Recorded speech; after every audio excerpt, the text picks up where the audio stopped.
অত্যন্ত মর্মান্তিক একটি ঘটনা আপনাদেরকে জানাচ্ছি।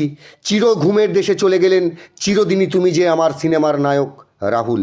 টালিগঞ্জে আবারও নক্ষত্র পতন।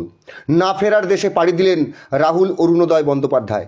যেটা জানা যাচ্ছে, একটি ধারাবাহিকের শুটিং চলাকালীন দীঘার তালসারিতে জলে নেমেছিলেন 43 বছরের এই নায়ক অভিনেতা। জলে নামার পর তলিয়ে গেলে তাকে উদ্ধার করে তার সহকর্মীরা। এরপর দীঘার হাসপাতালে নিয়ে যাওয়া হয় তাকে। সেখানেই তাকে মৃত বলে ঘোষণা করে ডাক্তারবাবুরা। দীঘা হাসপাতালে তার ময়নাতদন্ত হওয়ার কথা রয়েছে, এমনটাই সূত্রের খবর। ধারাবাহিকে রাহুলের জেঠুর চরিত্রে অভিনয় করছেন ভাস্কর বন্দ্যোপাধ্যায়।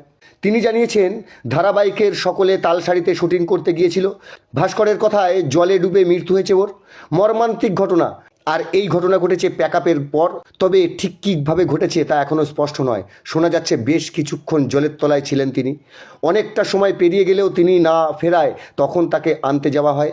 অভিনেতা দিগন্ত বাগচি জানিয়েছেন, শুটিং শেষ হওয়ার পর তিনি জলে নামেন। তিনি আরও জানিয়েছেন, হয় ও সাঁতার জানতো না বা কোনোভাবে আটকে পড়েছিল। হঠাৎ টেকনিশিয়ানটা চিৎকার করতে থাকে, রাহুলদা ডুবে যাচ্ছে। তখন উদ্ধার করা হয়।